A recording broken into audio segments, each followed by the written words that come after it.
রাসূল সাল্লাল্লাহু আলাইহি ওয়াসাল্লামকে ভালোবাসলে রাসূলের সাথে জান্নাত মিলবে। আমরা জান্নাতে যেতে চাই। আমাদের কলব থেকে, আমাদের দিল থেকে আমাদের রবকে আমরা অলওয়েজ জানাই, সব সময় জানাই, আমাদের রব দয়া করে আমারে জান্নাত দিও এবং আমার গুনাহগুলোর দিকে না তাকাইয়া তুমি রহমত দিয়ে আমারে ক্ষমা করে জাহান্নাম থেকে মুক্তি। এই যে জান্নাত আপনি চান, জাহান্নাম থেকে বাঁচতে চান, এই চাওয়াটাকে আল্লাহ বড়ই ভালোবাসেন। ইবনে মাজাতে এসেছে কালান নবী সাল্লাল্লাহু আলাইহি ওয়াসাল্লাম মান সাআলাল্লাহুল জান্নাতা সালাসা মাররাত ক্বালাতিল জান্নাতু আল্লাহুম্মা আদখিলহুল জান্নাহ ওয়া মান ইস্তাজারা মিনান নারি সালাসা মাররাত ক্বালাতিন নার আল্লাহুম্মা আজিরহু মিনান নার। আপনার অন্তরের চাওয়াটা আল্লাহর কাছে কত দামি এই হাদিস থেকে শুনুন। রাসূলুল্লাহ সাল্লাল্লাহু আলাইহি ওয়াসাল্লাম বলতেছেন, আল্লাহর কোন বান্দা যদি আল্লাহর কাছে 3 বার জান্নাত চায়, এই খবরটা আল্লাহ জান্নাতের কাছে পৌঁছায়া দেয়, আল্লাহ জান্নাতকে কথা বলার ক্ষমতা দেয়, তখন জান্নাত আল্লাহর কাছে বলে আল্লাহুম্মা আদখিলহুল জান্নাহ, ও আল্লাহ এই লোকটা যেহেতু জান্নাতে আসতে চায়, আমি জান্নাতও তোমার কাছে অনুরোধ করি তাকে জান্নাতে প্রবেশ করাইয়া দাও। ওয়া মান ইস্তাজারা মিনান নারি সালাসা মাররাত, যখন কোন ব্যক্তি আল্লাহর কাছে 3 বার জাহান্নাম থেকে ফানা চায়, এই মেসেজটা আল্লাহ তাআলা জাহান্নামের কাছে পৌঁছায়া দেন। ওয়াকালাতিন নারু আল্লাহুম্মা জিরহু মিনান নার, জাহান্নামকে আল্লাহ কথা বলার শক্তি দেন। তখন জাহান্নামও বলে আল্লাহ আমি অনুরোধ করি, সে যেহেতু জাহান্নাম থেকে ফানা চায়, তুমি তাকে দয়া করে জাহান্নাম থেকে মুক্তি দিয়ে দাও। আমরা আল্লাহ তাআলার কাছে জান্নাত চাই, জাহান্নাম থেকে ফানা চাই। আমি প্রশ্ন করেছিলাম আপনারা জান্নাতে যেতে চান কিনা, জবাবটা একটু অস্তে ছিল, ক্ষীণ শব্দে ছিল। এখন একটু জোরে আমি শুনতে চাই, জান্নাতে যাওয়ার চিন্তা আছে না নাই? সবাই জান্নাতে যেতে চান? বাকি কথা বলার আগে একটু দোয়া করে ফেলি। গভীর রাত, রাতের প্রথম অংশ চলে গেছে, প্রায় দ্বিতীয় অংশ চলছে। ও রব, তুমি আরশে আজিম থেকে দেখো, সবকিছু তুমি শোনো। আমরা তোমার কাছে সবাই মিলে জান্নাত চাই, তুমি দয়া করে আমাদেরকে জান্নাতের মেহমান বানায়া দাও। ও প্রিয় ভাই, জান্নাত চাইলে কিন্তু পাওয়া যায় না, চাওয়াটা দরকার, কিন্তু চাইলে জান্নাত পাওয়া যায় না। জান্নাত বড় দামি জায়গা। ঢাকার গুলশান বনানীতে 1 খণ্ড জমিন, একটা সুন্দর বাড়ি কেনা চায়।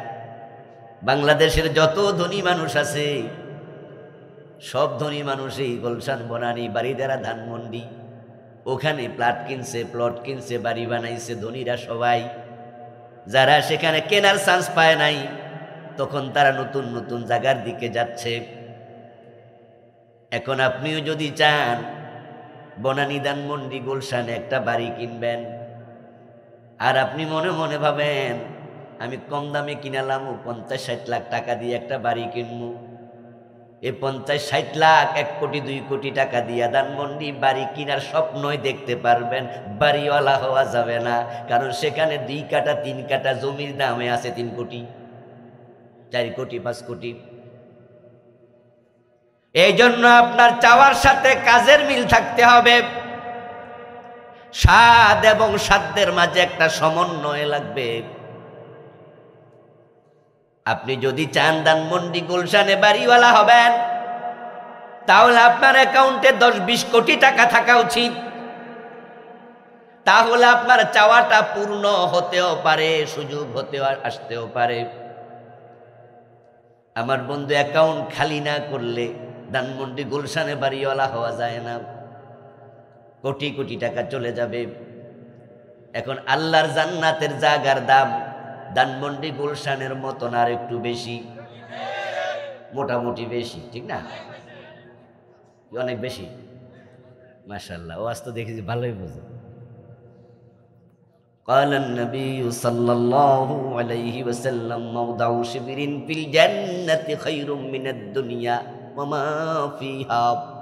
প্রিয় নবী সাল্লাল্লাহু আলাইহি ওয়াসাল্লাম বলেন, জান্নাতে এক বিগত জায়গার মূল্য तमाम দুনিয়ার চেয়েও বেশি।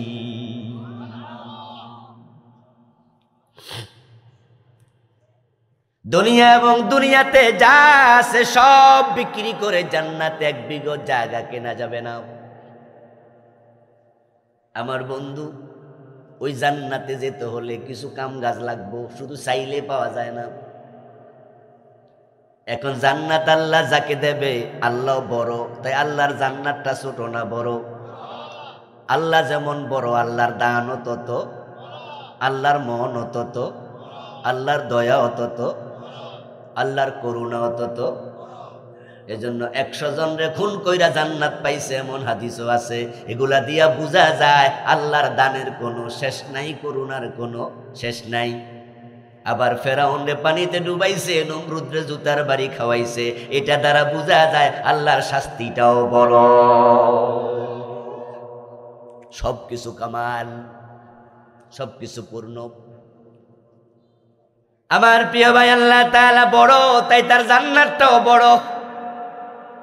শুধু চাইলে এত বড় জান্নাত আপনি পাবেন না, কিছু কামকাজ আছে।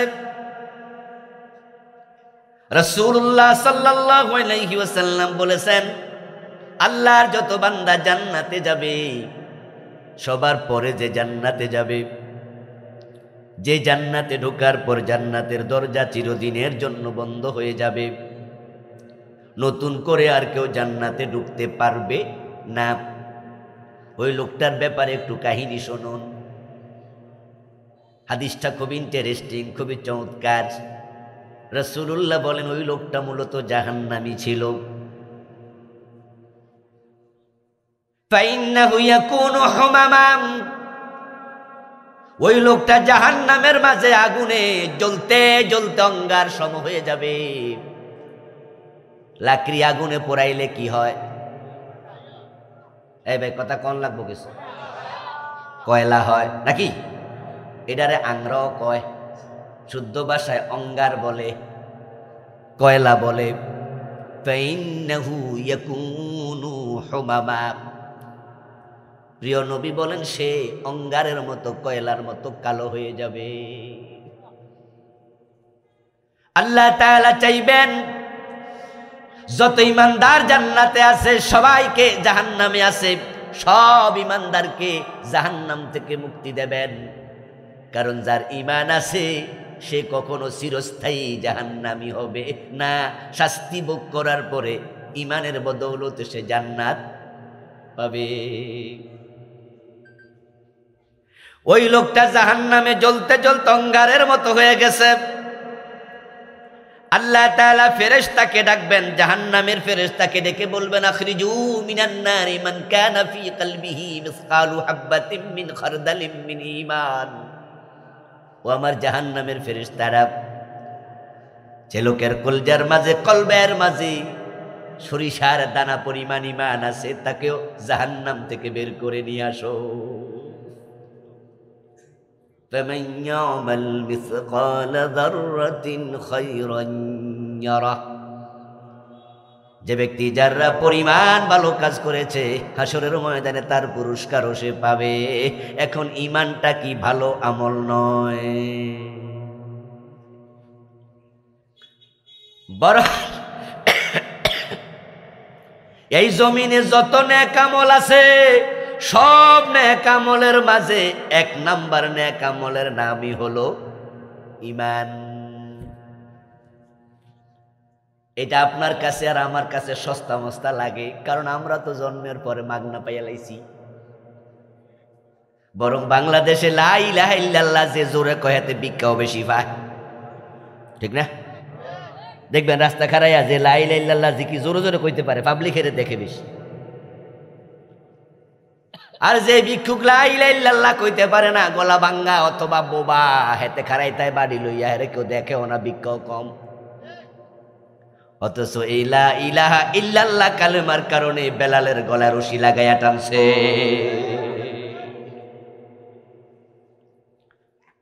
এই কালেমা বড় দামি, বড় দামি। এই জমিনে লা ইলাহা ইল্লাল্লাহর মতো ভারী আর কোন কালেমা নাই। একবার নবী মুসা আল্লাহর সাথে কথা বলতেছে তুর পাহাড়ে। ওয়া কাল্লামাল্লাহু মুসা তাকলিমা। মুসা আলাইহিস সালাম একমাত্র নবী যে আল্লাহর সাথে সরাসরি কথা বলেছে। অন্য কোন নবী মুসার মতো এত কথা বলে নাই, এজন্য মুসাকে কালিমুল্লাহ বলে।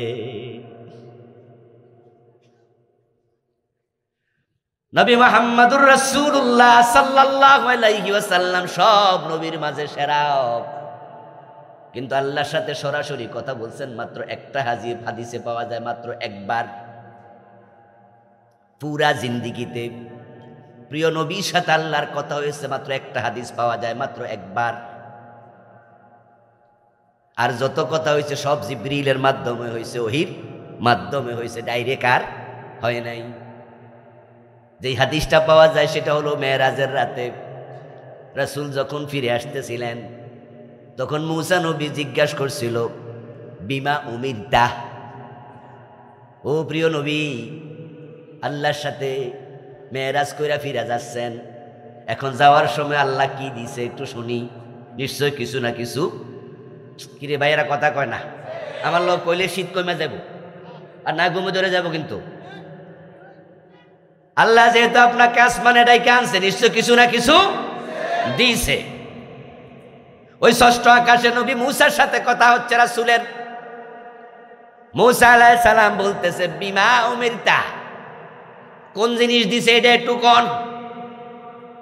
আমার রাসূল জবাব দেয় ফুরিজাত আলাইয়া খামসিনা সালাত ইয়াউমিন ওয়া লাইলা, প্রতিদিন এবং রাতে আল্লাহ 50 ওয়াক্ত নামাজ ফরজ করে দিছে। কয় ওয়াক্ত? কথা কোন? মুসা আলাইহিস সালামের উপর আল্লাহ রহম করো, আল্লাহ মুসা নবীর উপর রহম করো, মুসা নবীর উপরে আল্লাহ তুমি রহম করো। যদি সেদিন নবী মুসা রাসূলুল্লাহকে প্রশ্ন না করত, রাসূল 50 ওয়াক্ত লইয়া যদি দুনিয়ায় আসা যাইতো, তাহলে মসজিদে ইমামও খুঁজা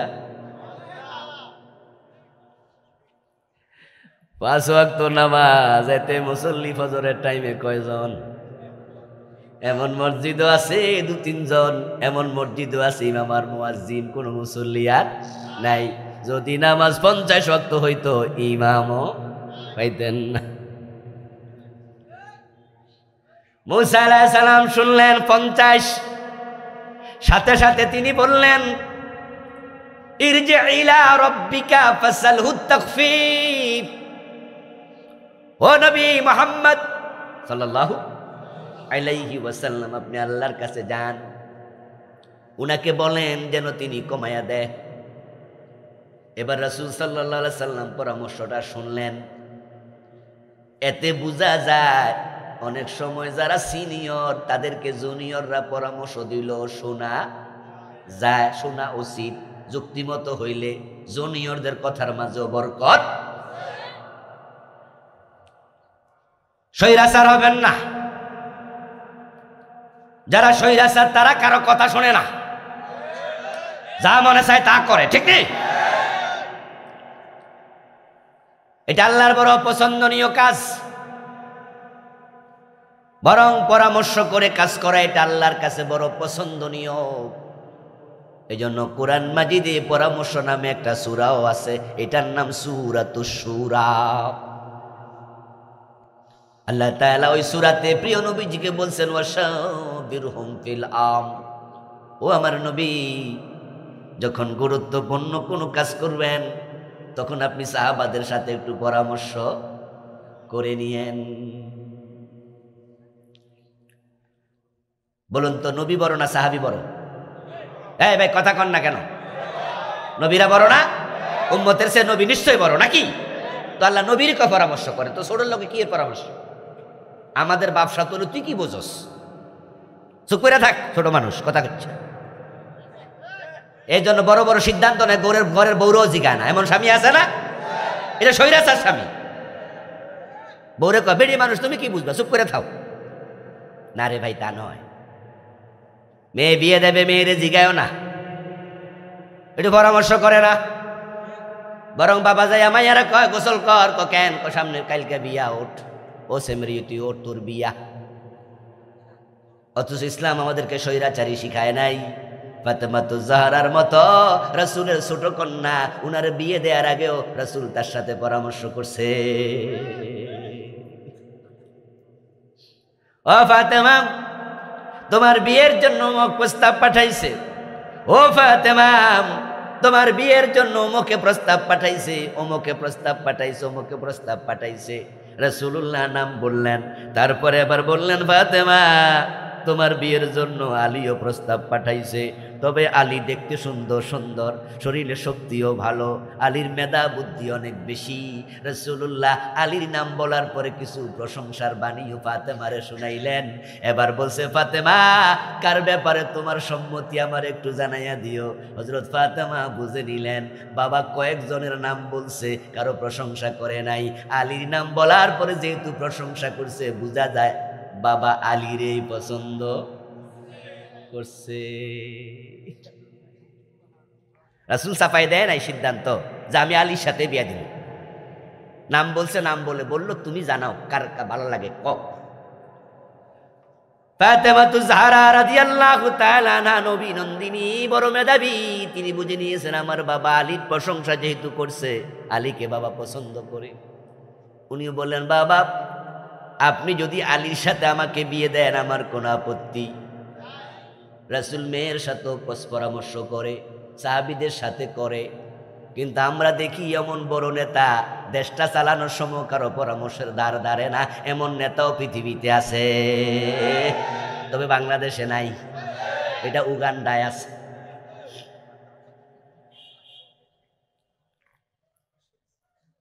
ও প্রিয় ভাই আমার, মুসা আলাইহিস সালামের পরামর্শ প্রিয় নবীর ভালো লাগলো।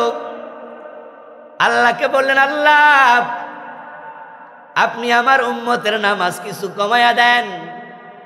আল্লাহ সাথে সাথে কয়, যাও 10 মাফ। কেউ সুবহানাল্লাহ কয় না? আরে ভাই, মাপ না হইলে উপায় আসিল না। সারাদিন মসজিদে বইথান লাগতো, কি 50 ওয়াক্ত উপায় আসিল? ব্যবসা বাণিজ্য, চাকরি বাকরি, আর এই যে ওয়াজে বসেন, ওয়াজও বলতে রাখতেন না, কারণ নামাজ রাইতো তো 12-13 ওয়াক্ত পড়ে যেত, বা আরো বেশি পড়তো, 25 ওয়াক্ত পড়তো, ভাগ করে দিন, দিনে 25 রাইতে 25, তো 25 ওয়াক্ত রাইতে হইলে কি এর ওয়াজ আবার। 10 মাফ। আল্লাহর হাবিব রওনা দিলেন, মুসা নবী বললেন, হইল না, আরো যান। রাসূল কয়, কথা তো ঠিক। আল্লাহ কয়, যাও আবার 10 মাফ। সুবহানাল্লাহ পড়েন। এরকম মুসা নবীর পরামর্শ শুনে প্রিয় নবী বারবার গেলেন। আল্লাহ 45 ওয়াক্ত মাফ করে দিল। এবার মুসা আলাইহিস সালাম বলছে, কি খবর?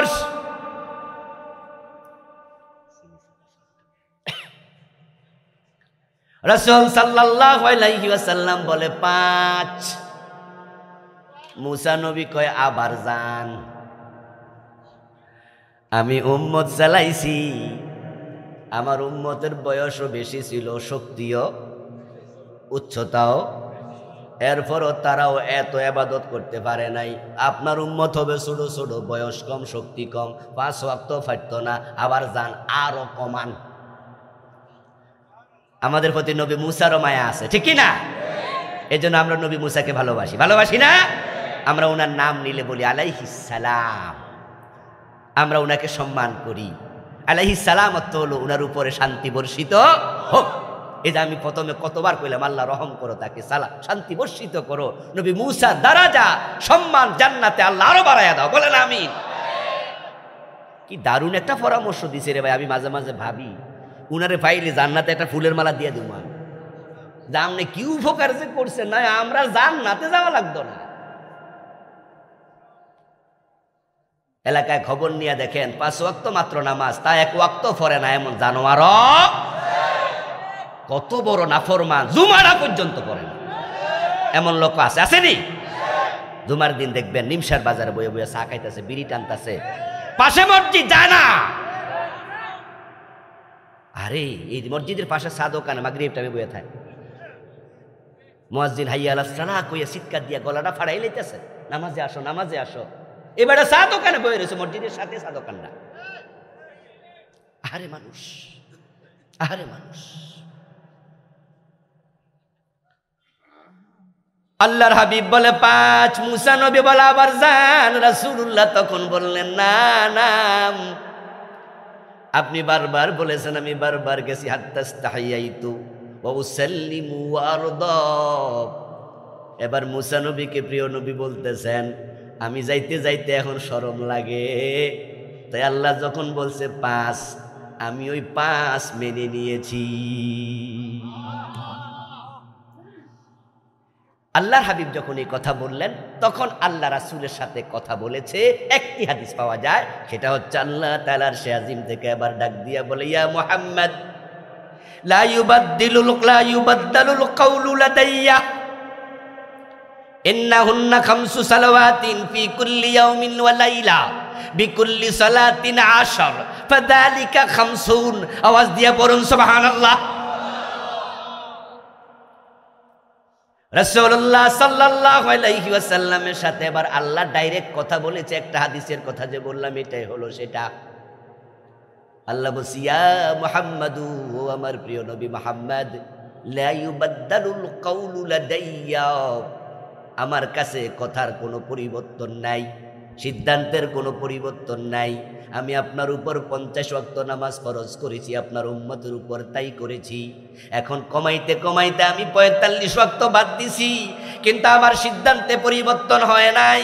ওই 5 ওয়াক্ত নামাজ আপনার উম্মত যদি পড়ে, প্রতি ওয়াক্তে আমি 10 ওয়াক্তের সওয়াব দেব, 5 ওয়াক্তকে 50 বানায়া দেব।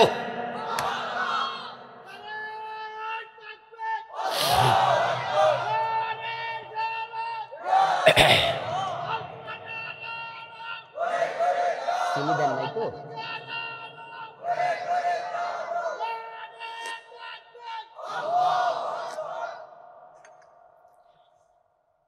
রাসূল সাল্লাল্লাহু আলাইহি ওয়াসাল্লামের সাথে আল্লাহর কথা হলো। এখানে জিবরিলের কোনো মাধ্যম নাই, অন্য কোনো মাধ্যম নাই, ডিরেক্ট আল্লাহ বলেছে, রাসূল শুনেছে।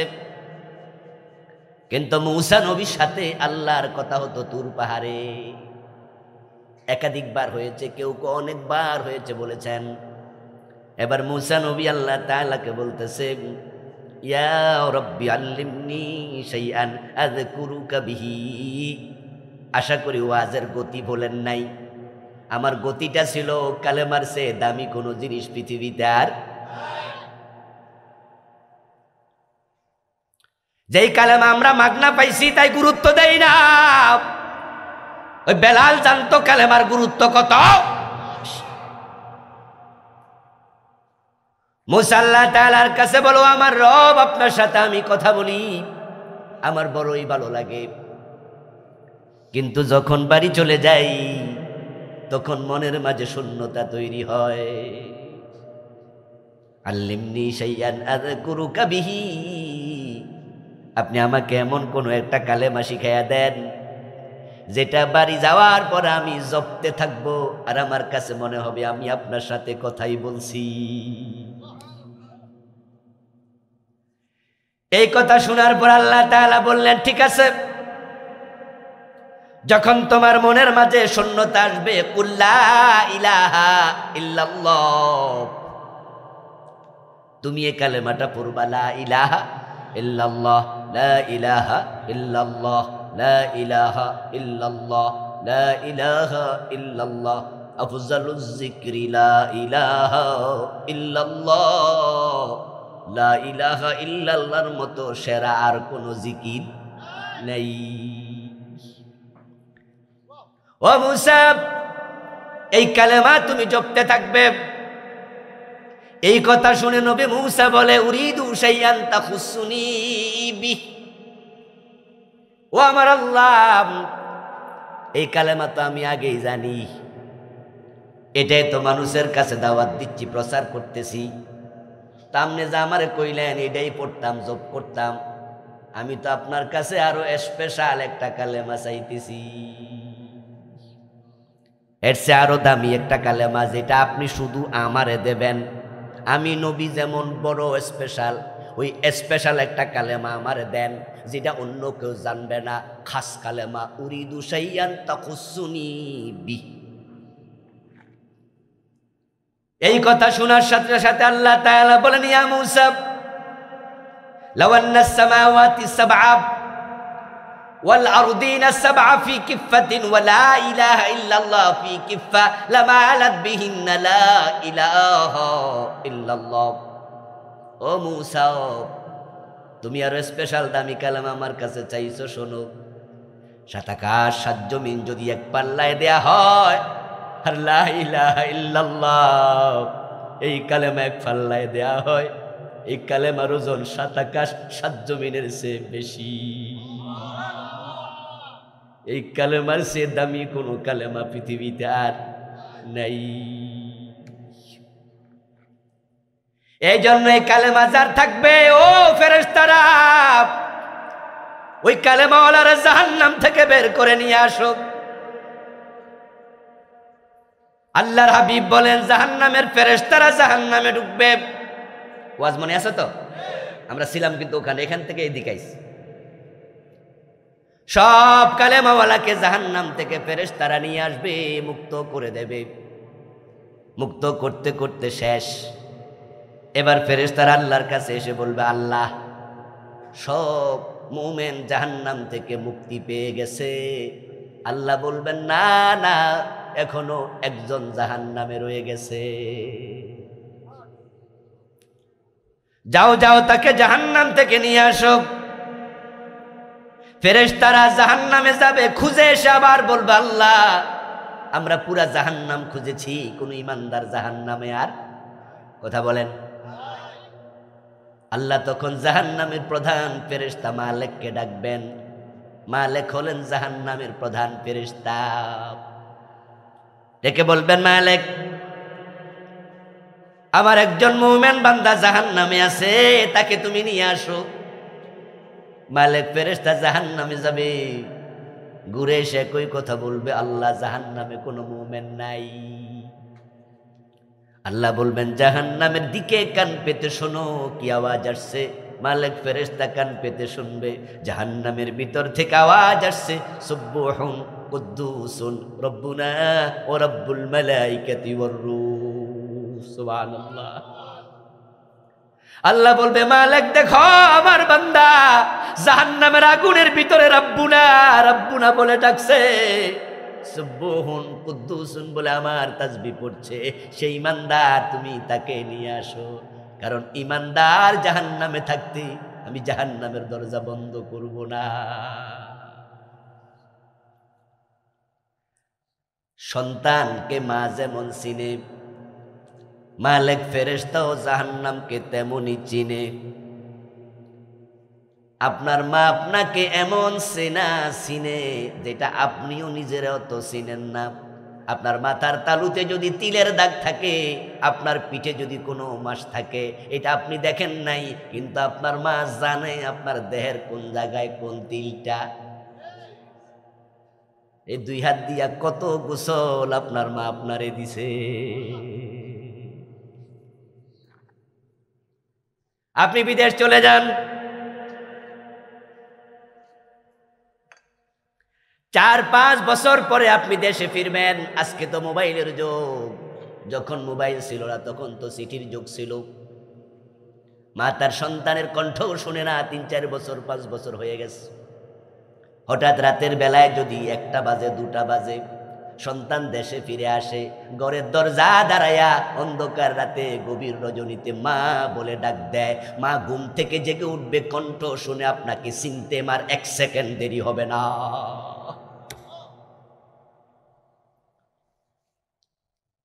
এই দুনিয়াতে মায়ের সাথে সন্তানের নারীর সম্পর্ক।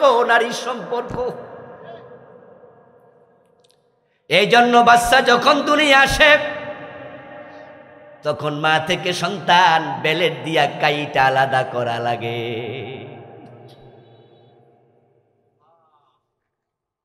ও প্রিয় ভাই, ওই মালিক ফেরেশতা জাহান্নাম কেমনই চিনে, কিন্তু সেও জাহান্নামে পাবে না। ওই লোকটাকে যে তাসবিহ পড়তেছে সুবহুন কুদ্দুসুন বলে, এবার শব্দ অনুসরণ করে জাহান্নামে ঢুকবে।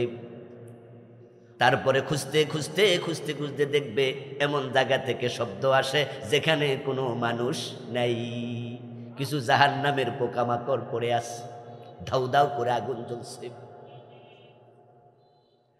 মালিক ফেরেশতা পোকামাকড় গুলো সরাবে, সরায়া দেখবে অঙ্গারের মতো কালো ক্ষীণকায় দুর্বল একটা আল্লাহর বান্দা শুয়ে আছে জাহান্নামের আগুনে।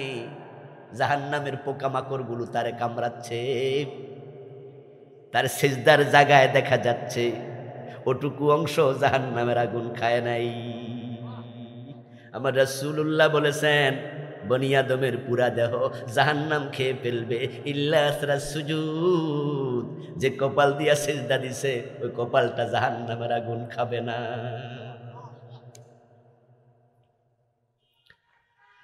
এখন ওই বেটাকে টাইনা তুলবে।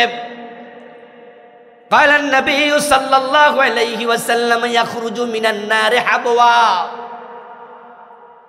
তাকে টেনে তুলে বসায়া আবার বলবে, ও মিয়া, তোমার রব তোমাকে জাহান্নাম থেকে মুক্তি দিয়া দিছে। সুবহানাল্লাহ পড়বেন না?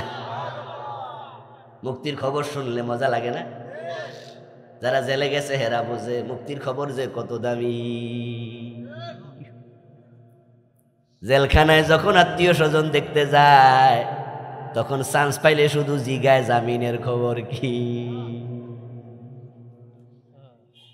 আপনি টিফিন করি কেরিয়ারে করে এতটি খাবার নিছেন, এগুলা মজা না, মজা হলো জামিনের খবর। জাহান্নাম থেকে মুক্তির খবর পাইয়া তো বেড়া দৌড় মারার কথা, কিন্তু আমার রাসূল বলেন সে দৌড় মারবো কেমনে? দৌড়ানোর মতো শক্তি তার গায়ে নাই, সে হাঁটতেও পারবে না। ইয়াখরুজু মিনান নারি হাবওয়া, সে ক্রলিং করে হামাগুড়ি দিয়া দিয়া বের হবে, কারণ হাঁটার মতো বল তার নেই। এই লোকটা জাহান্নাম থেকে বের হওয়ার পর আল্লাহ তাআলা জাহান্নামের দরজা বন্ধ করে দেবেন। খুলুদ খুলুদ খুলুদ বলে ফেরেশতারা ঘোষণা করবে, খালিদিনা ফিহা আবাদা, তোরা যারা জাহান্নামে আসো থেকে যা, আর কোনোদিন তোরা বের হতে পারবি না। এখন লোকটা তো বের হলো, বের হওয়ার পরে ফেরেশতা বলবো, ওই যে জান্নাত, তুমি জান্নাতে ঢোকো। আল্লাহর বান্দা আবার জান্নাতের দিকে যাবে, কিন্তু জান্নাতের দ্বার রক্ষী ফেরেশতারা বলবে নো এন্ট্রেস, প্রবেশ নিষেধ। কারণ জাহান্নামে এই দেহ নিয়ে প্রবেশ করা যাবে না, জান্নাতে দেহ নিয়ে প্রবেশ করা যাবে না। জান্নাতে যারাই প্রবেশ করবে রাসূলুল্লাহ সাল্লাল্লাহু আলাইহি ওয়াসাল্লাম বলেছেন তাদের দেহের উচ্চতা হবে আদম নবীর মতো 60 গজ লম্বা। তুলুহুম কাবিহিম আদম। রাসূলুল্লাহ সাল্লাল্লাহু আলাইহি ওয়াসাল্লাম বলেছেন কোন কালো মানুষ জান্নাতে যাবে না। প্রিয় নবী বলেছেন কোন বুড়া মানুষ জান্নাতে যাবে না।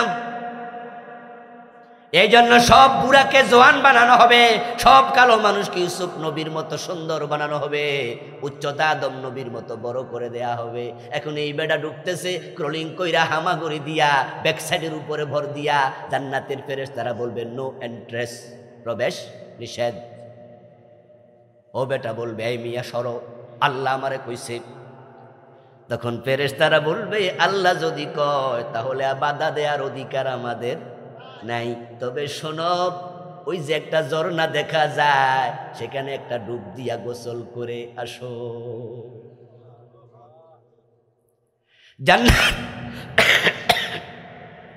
জান্নাত এবং জাহান্নামের মাঝখানে একটা ঝর্ণা আছে, ওই ঝর্ণার নাম নাহারুল হায়াত।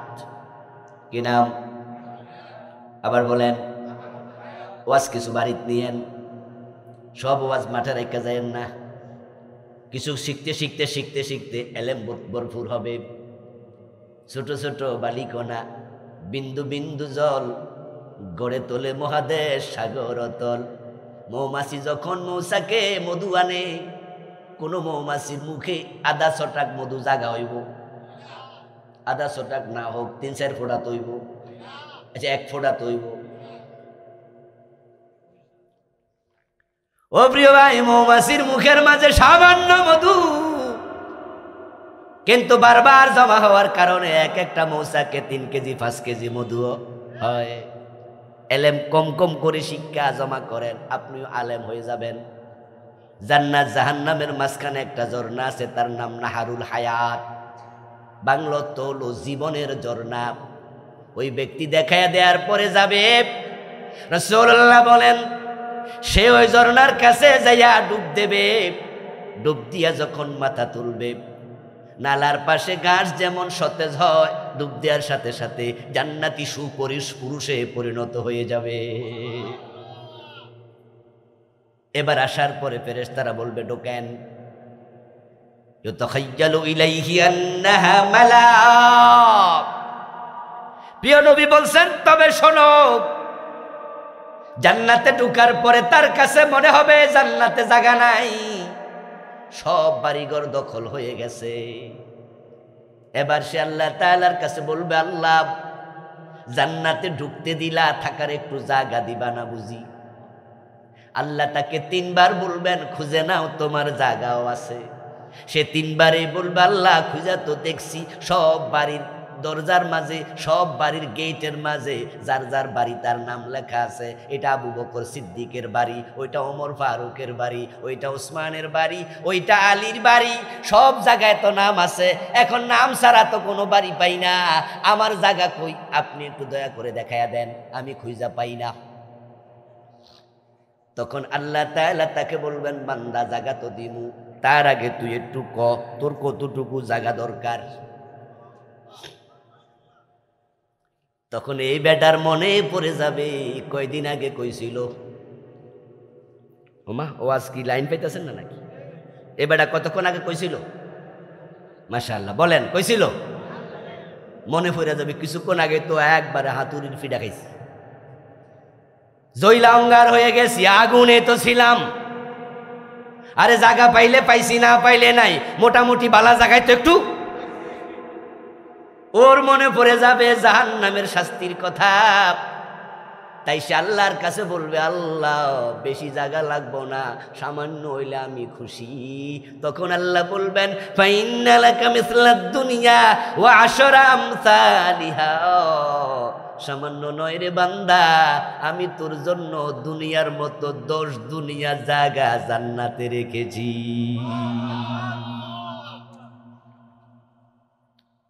এক বিঘা জমির দাম আসমান জমিনের চেয়ে বেশি। সেখানে জমিন 1 বিঘা 2 বিঘা দেবে না, দেবে 10 দুনিয়ার সমান। এত বড় জান্নাত বুঝি মাগনা পাওয়া যায়? কিছু কাম কাজ করা দরকার আছে না নাই? তাই রাসূল বলছে, জান্নাতে যারা যেতে চাও আমার সুন্নাহ অনুসরণ করো। রাসূলকে অনুসরণ করা ফরজ করলে জান্নাত।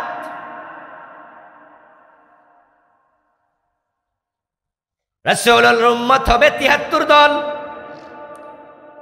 তার মাঝে 72 দল হবে জাহান্নামী। আরে জান্নাতে সবাই তো যেতে চায়, কিন্তু সবাই তো পারবে না। যদিও আমরা মনে মনে ভাবি জান্নাত আল্লাহ আমারে না দিয়া কারে দেয়। এই জন্য অনেকে আছে মুসের মাঝে তেল দেয়, জান্নাতের কাঁঠাল খাবে কষ যেন। অথচ 5 ওয়াক্ত নামাজের 1 ওয়াক্ত পড়ে না। আপনি ওই বেডারে জিগান জান্নাতে যাইবা না, বলবে কোন কি জামু না মানি, এটা তো রেডি।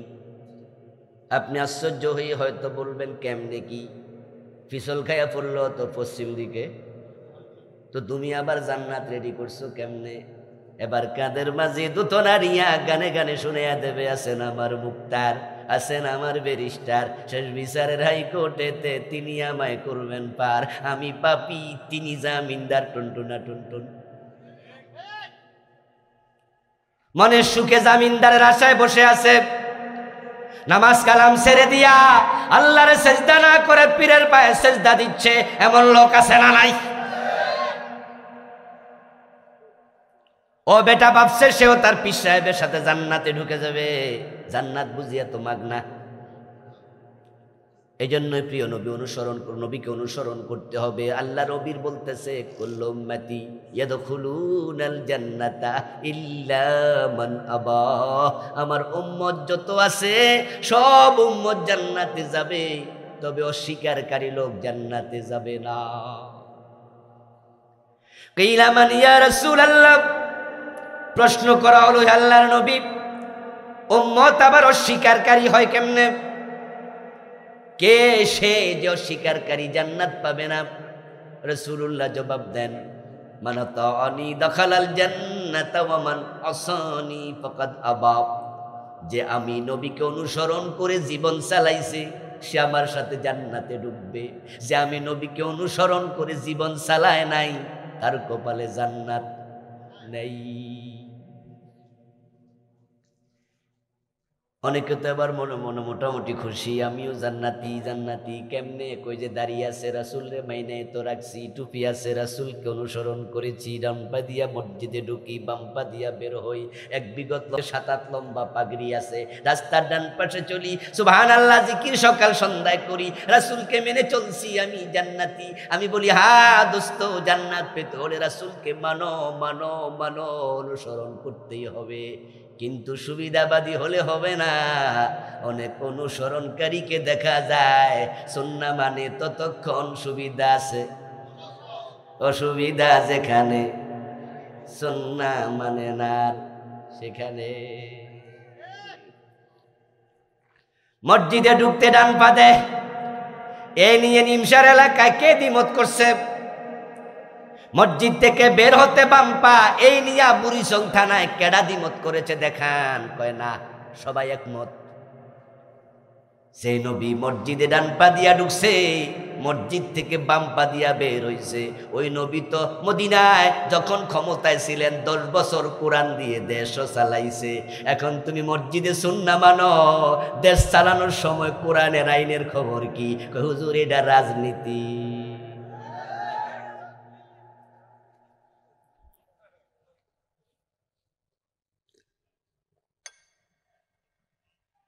রাসূলের সুন্নাহ মানে না কে? সবাই মানে।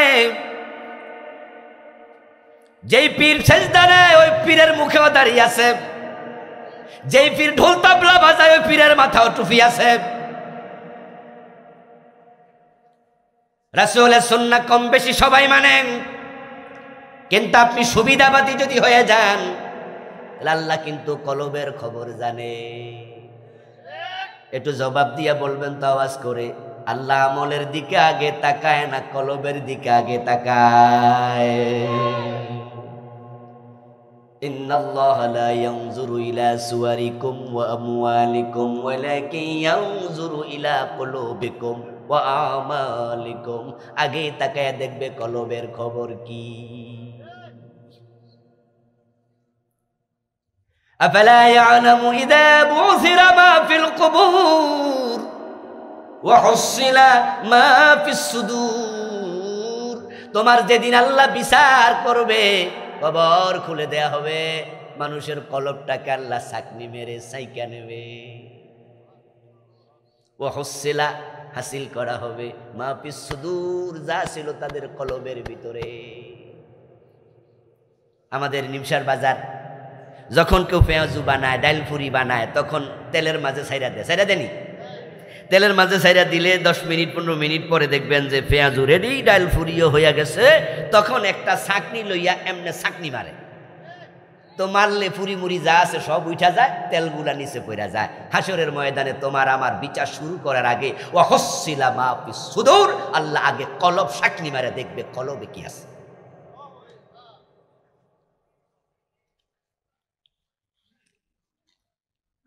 يوم لا ينفع مال ولا بنون إلا من أتى الله بقلب سليم।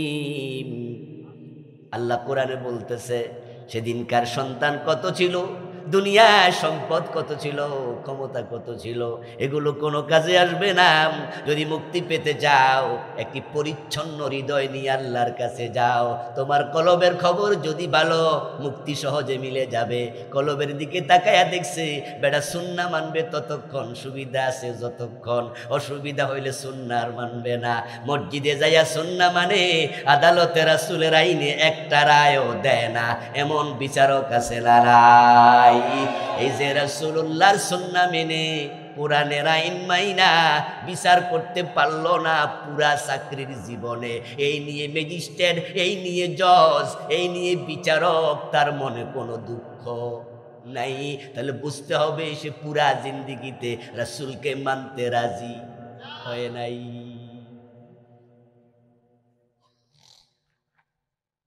ও প্রিয় ভাই, মসজিদে ডান পা দেয়া সুন্নাহ, বাম পা দিয়ে বের হওয়া সুন্নাহ।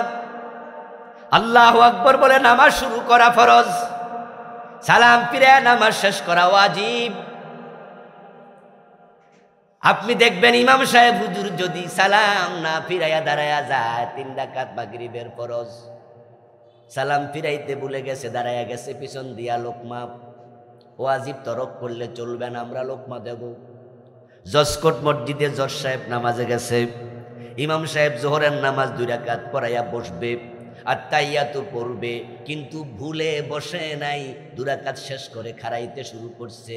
পিছন দিয়া জজ সাহেব লোকমাই মারিয়া দিছে, কারণ তিনি মাসালা জানেন। 2 রাকাত পইরা তাইয়াতু পড়ার জন্য বসা ওয়াজিব, হুজুর ওয়াজিব ছাইরা দিছে, জজ সাহেব লোকমা মাইরা দিছে। অথচ নামাজের পরে উনি আদালতের চেয়ারে বৈশা চুরির মামলার রায় দিছে। আমার আল্লাহ কই চোর ধরে হাত কাটো। চোর ধরে হাত কাটা নফল না ওয়াজিব না ফরজ? এখন তিনি ফরজ আইন বাদ দিছে, চোর ধরে জেলে দিছে। অথচ ফরজ মানে না যেই জজ মসজিদে যাইয়া হুজুরের ওয়াজিবে লোকমা দেয়।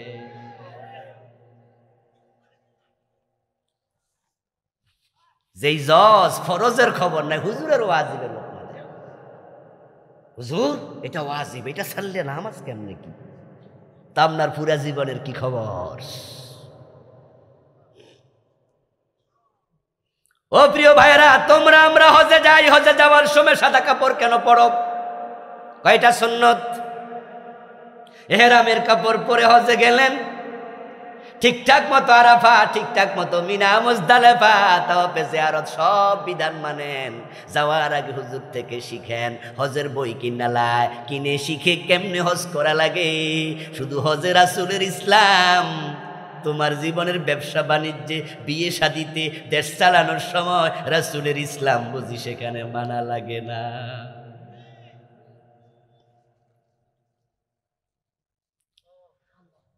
ও উম্মাহ, তুমি অর্ধেক ইসলাম মেনে জান্নাতে যাওয়ার আশাটা করো কেমনে? তোমার রবের বক্তব্য দুখুলু ফিস সিলমে কাফা, ইসলামে পুরা ঢোকো। নিমসার বাজারে এশিয়া লাইন গাড়িতে উঠছেন, ঢাকা যাবেন, এক পা দিলেন আপনি গাড়ির দরজায়, আর এক পা গাড়ির বাইরে রাইখে লটকাছো থাকলেন। এরকম লটকিতে লটকিতে সায়দাবাদ পর্যন্ত যাওয়া যাবে, নাকি হাত ছুটে পড়ে যাওয়ার সম্ভাবনা আছে? অর্ধেকটা লটকিলে তুমি যাইবা কেমনে? চান্দিনা পাই হলেও তো মাদায়া যাওয়ার আগে আরেক গাড়ি বাড়ি মারিয়া দিব।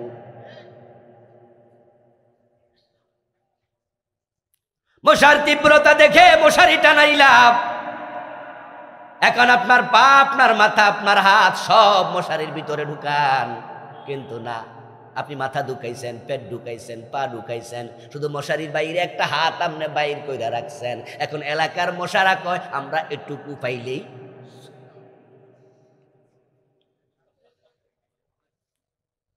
এখন এলাকার মশারা আইসা গুনগুন করে গান গাইবো, গান গাইয়া হে বন্ধু বান্ধবরা ডাকে যে তোমরাও আইও, এখানে জিয়াফত চলতেছে, খাইয়া যাও আইসা।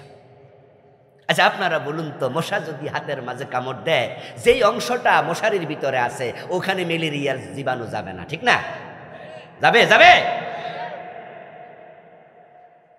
কোন ব্যাককল আছে এমন যে বেটা হাত বাইরে রাখছে? এরম ব্যাককল তো বাংলাদেশে পাবেন না।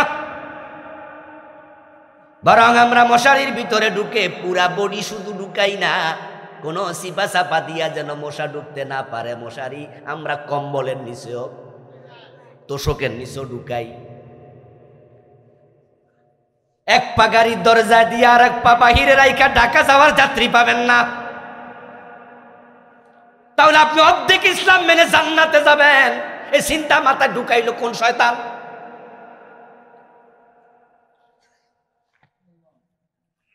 ও দোস্ত, আশ্চর্য মানুষ সুন্নাহ মানে না তা না। এক বিগত লম্বা মেসোয়াক লইয়া বুড়িচং থানা যতগুলা মসজিদ আছে সব মসজিদের হুজুরদের কাছে যান, প্রশ্ন করুন সুন্নাহ কি, মেসোয়াকের বিধান কি? সব হুজুর বলবে মেসোয়াক করা রাসূলের সুন্নত। একজন হুজুর দ্বিমত করবে না। প্রশ্ন করবেন কেমনে কি, জবাব দেবে রাসূলুল্লাহ নিজে মেসোয়াক করছেন, অসংখ্য হাদিসে আছে। তাই রাসূল যা করেছেন সেটা উম্মতের জন্য আদর্শ সুন্নাহ। মাশাআল্লাহ, হুজুরদের কথা ঠিক।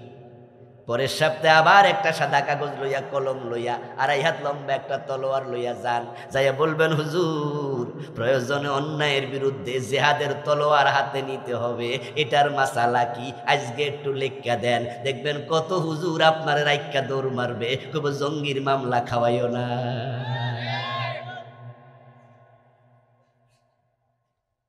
জিহাদের কথা শুনলে জঙ্গিবাদের গন্ধ তালাশ করে এমন জালেম এই দেশে আছে না নাই? অথচ জিহাদ কি জঙ্গিবাদ? জিহাদ করা নফল না ফরজ? ইসলামে জঙ্গিবাদ হলো হারাম, জিহাদ একটা ইবাদতের নাম। আমার রাসূল 27টি যুদ্ধে সেনাপতি হইয়া তলোয়ার হাতে নিছে।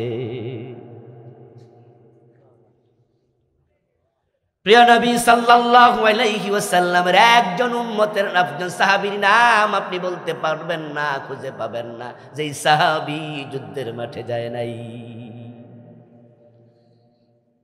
একজন ছিল অন্ধ, নাম ছিল আব্দুল্লাহ ইবনে উম্মে মাকতুম রাদিয়াল্লাহু তাআলা আনহু। উনার জীবনী পড়ে দেখলাম গাজওয়ায়ে কাদিসিয়াতে হযরত ওমরের জামানায় যুদ্ধের মাঠে অন্ধ সাহাবী ইবনে উম্মে মাকতুমও শহীদ হয়েছে।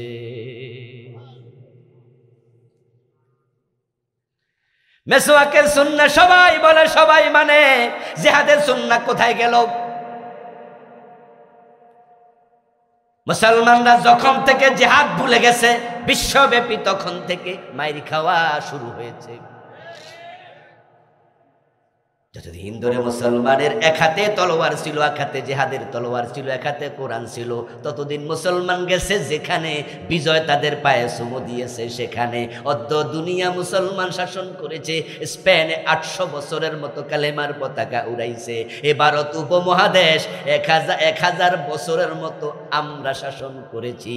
কিন্তু যখন থেকে তলোয়ার ফেলে দিলা, জিহাদের কথা ভুলে গেলা, তখন থেকে কপাল পুড়ে গেছে, বিশ্বব্যাপী মাইর খাওয়া শুরু হয়েছে। কারণ বাংলায় প্রবাদ আছে, শক্তের ভক্ত নরমের জম।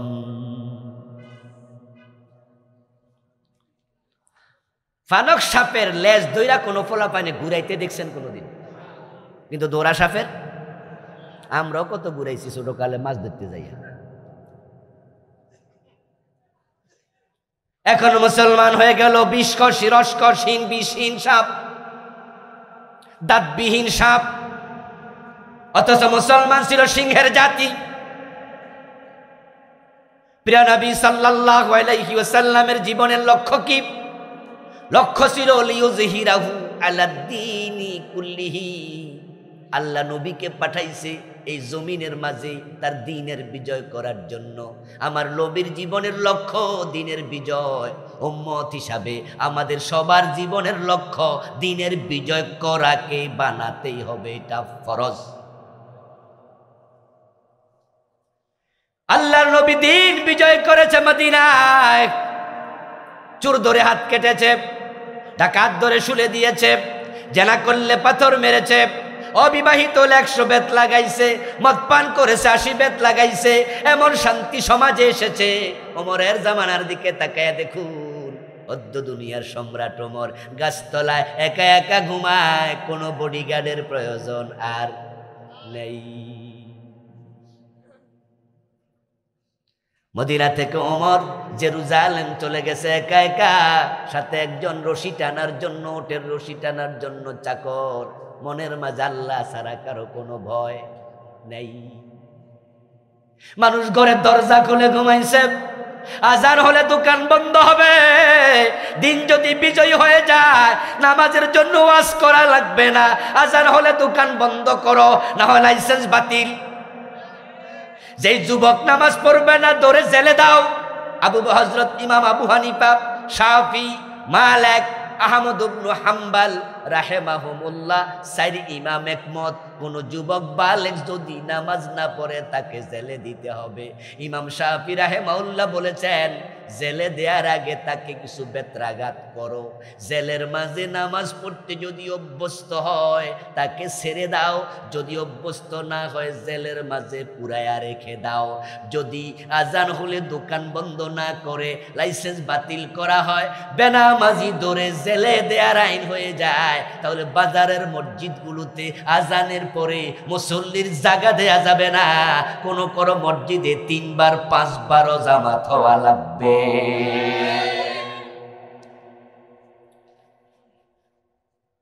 ওয়াজ অনেক আমরা করেছি, বেপরদা বেহায়াপনা বন্ধ করতে পারি নাই। এই সিনেমার বিরুদ্ধে কত হুজুর ওয়াজ করছে, কিন্তু বলুন তো সিনেমা কি আগের চেয়ে কমছে না বাড়ছে? আগে সিনেমা দেখার জন্য হলে যাওয়া লাগতো, এখন হলে যাওয়া লাগে না। যুবকদের মোবাইলের ভিতরে সিনেমা হল আছে না নাই? দিনের বিজয় না হলে সুদ বন্ধ হবে না, ঘুষ বন্ধ হবে না। এই সরকার 52 বছরে এই বাংলাদেশের সরকারগুলো কত ডজন ডজন সুদী ব্যাংক অনুমতি দিছে। প্রতি বছর 2টা-3টা সুদী ব্যাংক অনুমতি পাচ্ছে। অথচ সুদ খাওয়ার মাঝে সবচেয়ে ছোট গুনাহটা হলো নিজের মায়ের সাথে। সুদের বিরুদ্ধে ওয়াজ করতে করতে বড় বড় হুজুররা মরে গেছে। আপনারা বলুন তো, সুদ কি মারা গেছে না আরো জোয়ান হয়েছে? এই সুদ কেমনে বন্ধ হবে? এই জন্য দিনের বিজয় লাগবে। বেপরদা বেহায়াপনা বন্ধ হওয়ার জন্য বোরকা পরার আইন বানানো লাগবে। ছেলেরা যদি গার্লস কলেজের সামনে, গার্লস হাই স্কুলের সামনে দাঁড়াইয়া কোনো যুবতী মেয়েকে ছিস দেয়, চোখ টিপ দেয়, ইফটেজিং করে, তাহলে তাকে 6 মাস জেল দেওয়ার আইন হয়ে গেছে। যুবকেরা জেলে যাবে ভয়ে, ইফটেজিং ছেড়ে দেবে।